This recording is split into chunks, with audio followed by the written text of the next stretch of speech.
Bismillahirrahmanirrahim. Assalamualaikum warahmatullahi wabarakatuh. Selamat pagi adik-adik semua. Semoga semuanya tetap menjalankan protokol kesehatan yang yaitu 3M. Menjaga jarak, mencuci tangan, dan jangan lupa memakai masker ketika ingin keluar rumah. Nah, kita masih membahas tentang beriman kepada Nabi dan Rasul. Ada yang tahu beriman kepada Nabi dan Rasul adalah rukun iman yang keberapa yo? Yang keempat. Yang pertama itu rukun iman kepada Allah. Yang kedua, iman kepada malaikat. Yang ketiga, iman kepada kitab. Yang keempat, beriman kepada nabi dan rasul. Yang kelima, beriman kepada hari akhir. Dan yang keenam, beriman kepada qada dan qadar. Nah, kita akan membahas poin-poin beriman kepada nabi dan rasul setelah pembahasan yang kemarin. Kita membahas materi yang kedua hari ini. Next. Poin-poin pembahasan pada minggu ini, yang pertama kita akan membahas tentang Rasul Ulul Azmi. Yang kedua, sifat-sifat Rasul Allah. Yang ketiga, tugas Nabi dan Rasul. Yang terakhir yaitu hikmah beriman kepada Rasul Allah.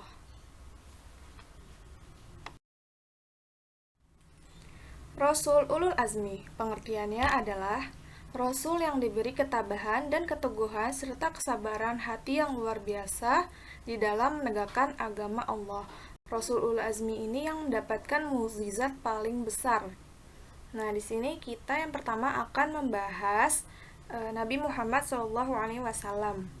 Nabi Muhammad SAW adalah Nabi dan Rasul penutup yang diutus oleh Allah Subhanahu wa Ta'ala kepada kaum musyrikin.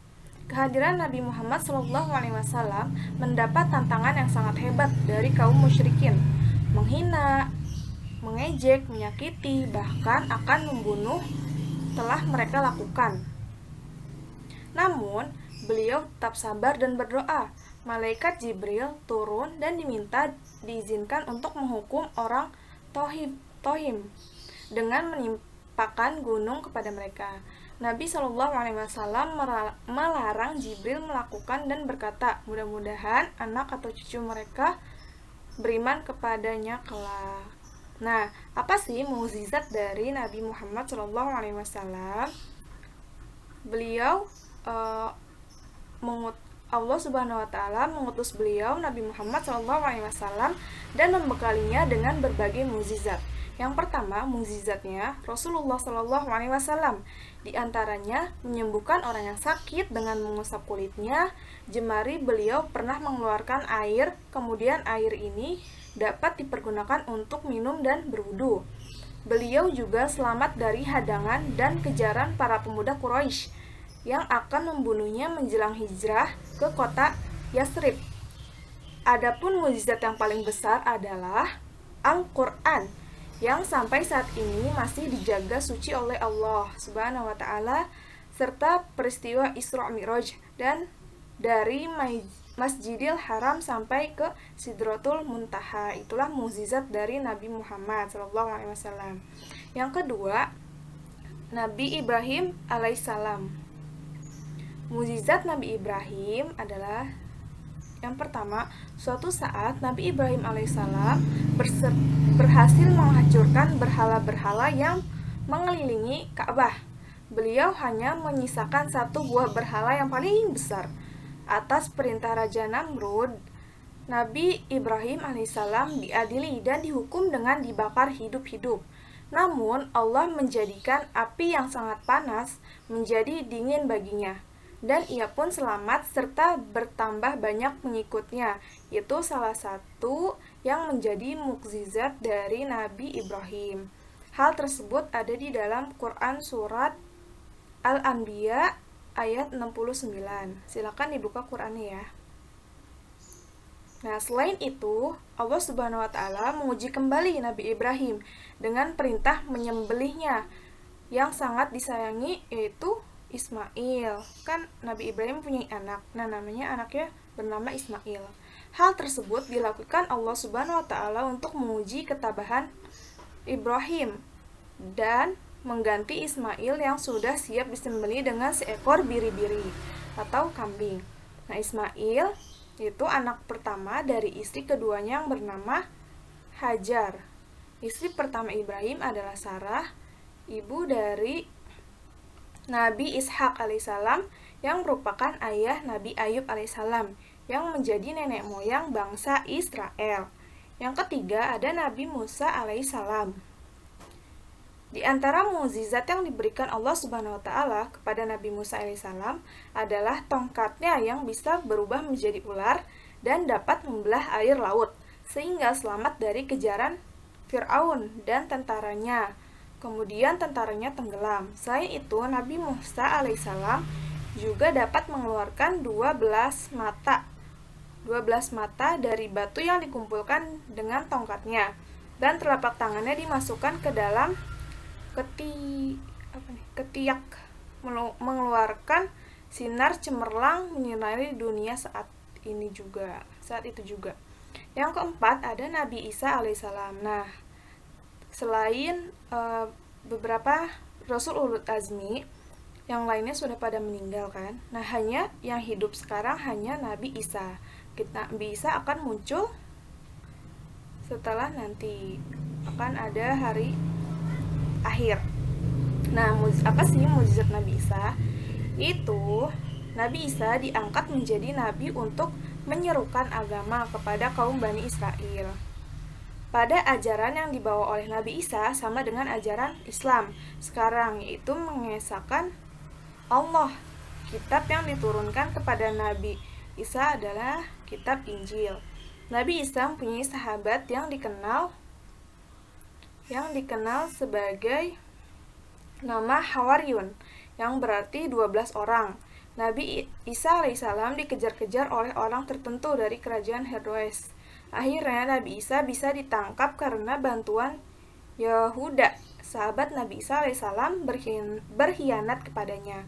Atas pertolongan Allah, Nabi Isa diselamatkan dan diangkat ke langit pada saat usia 33 tahun. Nah, mukjizat Nabi Isa adalah sebagaimana yang difirmankan Allah dalam Quran surat Al-Imran ayat berapa ya? Yang terjemahan ayat 49 yang artinya, dan sebagai Rasul kepada Nabi Bani Israel, dia berkata, aku telah datang kepada kamu dengan sebuah petunjuk atau mukjizat dari Tuhanmu, yaitu membuatkan bagimu sesuatu dari tanah berbentuk seperti burung. Lalu aku menimpa maka ia seekor burung dengan izin Allah, dan aku menyembuhkan orang yang buta sejak lahir dan orang yang berpenyakitan kusta, dan aku menghidupkan orang mati dengan izin Allah, dan aku memberitahukan kepadanya apa yang kamu makan dan apa yang kamu simpan dalam rumah. Quran surat Ali Imran ayat 49. Yang keempat itu yang terakhir itu ada Nabi Nuh alaihissalam. Nabi Nuh alaihissalam adalah keturunan yang ke-9 dari Nabi Adam alaihissalam. Allah memerintahkan Nabi Nuh untuk membuat perahu yang sangat besar, memuat semua pengikutnya dan juga binatang serta secara berpasangan. Lalu, dengan perintah Allah yang dimaksud mendatangkan azab berupa banjir dan topan yang dahsyat. Perahu yang dibuat oleh Nabi Nuh alaihissalam merupakan mukjizat dari Allah Subhanahu wa taala untuk menyelamatkan diri dan kaumnya yang beriman serta hewan-hewan yang hidup di zaman itu. Nabi Nuh alaihissalam mendirikan perkampungan yang dinamakan Samanin, artinya 80, sesuai dengan jumlah orang mukmin para pengikutnya. Nah, dari sekian banyaknya penduduk yang ada di kota tersebut yang beriman dan mengikuti Nabi Nuh untuk menaiki perahu, itu hanya 80 orang. Tuh, sesuai dengan jumlah orang-orang mukmin yang ikut. Nah, banjir itu menenggelamkan seluruh umat Nabi Nuh yang durhaka. Terdapat di Quran surat Hud ayat 44, yang artinya, dan firmankan, wahai bumi, telanlah airmu, dan wahai langit, hujan berhentilah. Dan air pun disurutkan, dari perintah pun diselesaikan, dan kapal itu berlabuh di atas gunung Judi. Dan dikatakan, binasalah orang-orang yang zalim. Quran surat Hud ayat 44. Nah, begitu cerita mukjizat dari Rasul ulul azmi, ada 5. Jangan lupa, apa tadi nabi yang belum meninggal? Yaitu Nabi Isa alaihissalam. Terima kasih, kita lanjut ke materi berikutnya. Lanjut, kita membahas tentang sifat-sifat Rasul Allah. Yaitu ada sebenarnya di LKS ada 3, yaitu sifat wajib, mustahil, dan zaiz. Yang lebih familiar atau yang sering kita bahas yaitu ada 2, yaitu sifat wajib dan sifat mustahil. Sifat wajib ialah sifat-sifat yang terdapat atau yang terpuji dalam Rasul. Yang wajib dalam Rasul yang pertama ada sifat sidik, artinya berkata benar, yaitu jujur dalam segala ucapan dan perbuatannya. Yang kedua, dapat dipercaya atau amanah. Amanah dapat dipercaya, artinya menyampaikan hal yang diperintahkan oleh Allah Subhanahu wa taala. Yang ketiga, tabligh, artinya menyampaikan firman Allah Subhanahu wa taala kepada umatnya. Yang terakhir itu ada fatanah, artinya cerdas atau pintar. Artinya memiliki pengetahuan dan pemahaman yang luas dalam segala hal. Yang kedua yaitu ada sifat mustahil.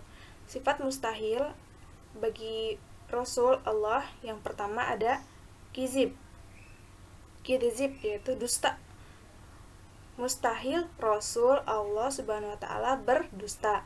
Yang kedua khianat, artinya tidak dapat dipercaya. Khianat artinya mustahil Rasul Allah tidak dapat dipercaya. Yang ketiga yaitu ada kitman, artinya menyembunyikan. Mustahil Rasul Allah Subhanahu wa taala menyembunyikan firman Allah Subhanahu wa taala. Yang terakhir artinya baladah atau bodoh. Mustahil Rasul Allah Subhanahu wa taala bodoh. Nah, itu ada sifat wajib dan sifat mustahil terdapat di Rasul Allah. Nah, itu kan sifat wajib dan sifat mustahil, hafalkan. Lalu nanti setor melalui grup WA atau PC Ibu. Nanti tugas-tugasnya sudah Ibu sampaikan di classroom. Lanjut, kita membahas tugas Nabi dan Rasul Allah. Selanjutnya kita akan membahas tugas Nabi dan Rasul Allah. Allah Subhanahu wa taala mengutus para nabi, rasul kepada umat manusia dengan membawa tugas-tugas tertentu. Adapun tugas-tugas yang Allah perintahkan, yang pertama itu ada menegakkan kalimat tauhid, yaitu la ilaha illallah. Terdapat Allah berfirman dalam Quran Surat Al-Anbiya ayat 25 yang artinya, dan kami tidak mengutus seorang rasul pun sebelum engkau Muhammad, melainkan kami wahyukan padanya bahwa tidak ada Tuhan yang berhak disembah selain aku, maka sembahlah aku. Quran Surat Al-Anbiya ayat 25. Yang kedua, menyuruh manusia untuk menyembah hanya kepada Allah. Terdapat di Quran Surat An-Nahl ayat 36. Allah Subhanahu wa taala berfirman, yang artinya, dan sungguh kami telah mengutus seorang rasul untuk setiap umat untuk menyerukan sembahlah Allah dan jauhilah tagut. Quran Surat An-Nahl ayat 36. Yang ketiga, Nabi dan Rasul membawa rahmat. Terdapat di Quran Surat Al-Anbiya ayat 107, yang artinya, dan kami tidak mengutus engkau Muhammad, melainkan untuk menjadi rahmat bagi seluruh alam. Quran Surat Al-Anbiya ayat 107. Yang keempat, memberi petunjuk ke jalan yang benar. Allah berfirman terdapat di Quran Surat Fatir ayat 24 yang artinya, sungguh kami mengutus engkau dengan membawa kebenaran sebagai pembawa berita gembira dan sebagai pemberi peringatan. Quran Surat Fatir ayat 24. Nah, semua tugas Nabi dan Rasul Allah Subhanahu wa taala itu sudah terdapat di Quran surat semua dalam Al-Qur'an. Nah, kita harus sering-sering membaca Al-Qur'an dan artinya. Lanjut, ada beberapa tugas lainnya, ini baru 4. Lanjut, itu ada pemberi peringatan kepada manusia. Terdapat di Quran Surat Al-An'am ayat 48, yang artinya, para rasul yang kami utus itu adalah untuk memberi kabar gembira dan pemberi peringatan. Ketika manusia lalai, ketika manusia lupa akan Allah, pasti diberi peringatan. Kalau kita selalu taat, pasti ada kabar gembira yang selalu menghampiri kita. Yaitu yang keenam, memberi suri teladan yang baik. Suri teladan adalah contoh-contoh yang baik. Rasulullah Shallallahu Alaihi Wasallam bersabda, sesungguhnya aku diutus semata-mata untuk menyempurnakan akhlak. Hadis riwayat Ahmad. Suri teladan yang baik, kita harus mencontoh Rasul kita, Rasul Shallallahu Alaihi Wasallam dalam suri teladan contoh.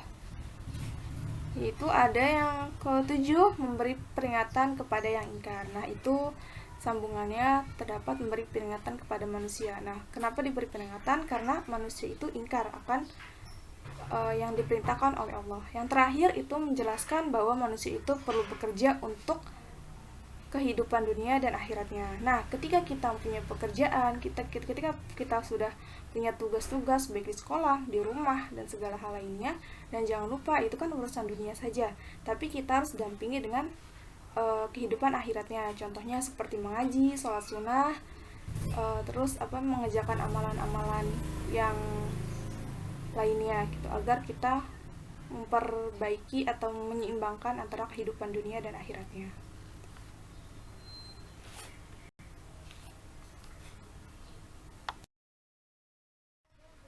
Setelah kita mengetahui Rasul Ulul Azmi, sifat-sifat Rasul Allah Subhanahu wa Ta'ala, tugas Nabi dan Rasul, setelah itu kita dapat menyimpulkan atau mengambil contoh hikmah dari beriman kepada Rasul Allah Subhanahu wa Ta'ala untuk diterapkan ke dalam kehidupan sehari-hari. Yang pertama,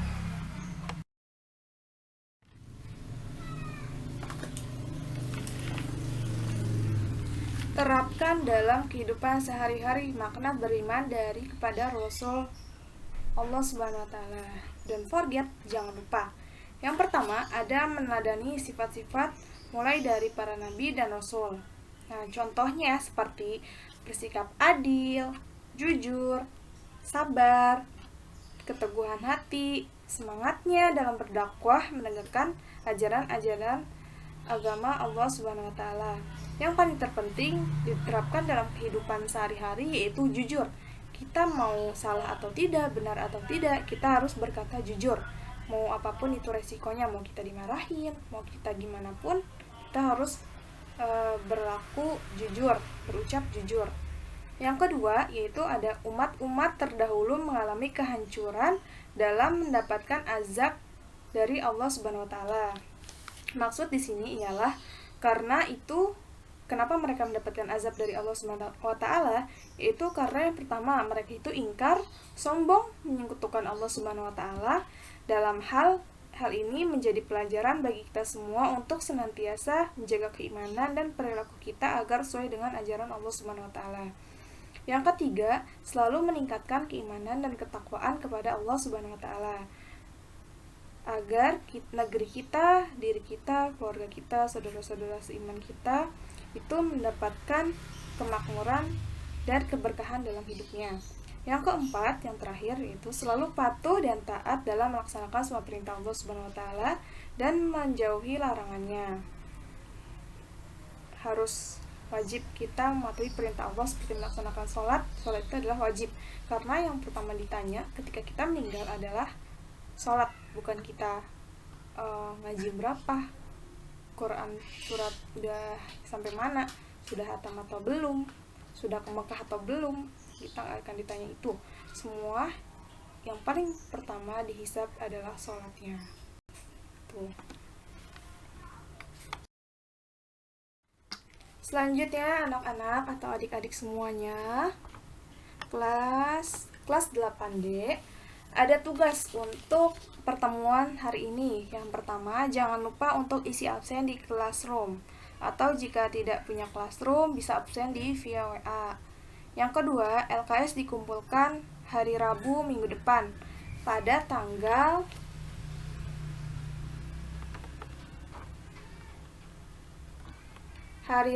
pada tanggal 10 ya. Yang tidak punya LKS nanti Ibu kasih foto untuk tugas esai dan PG.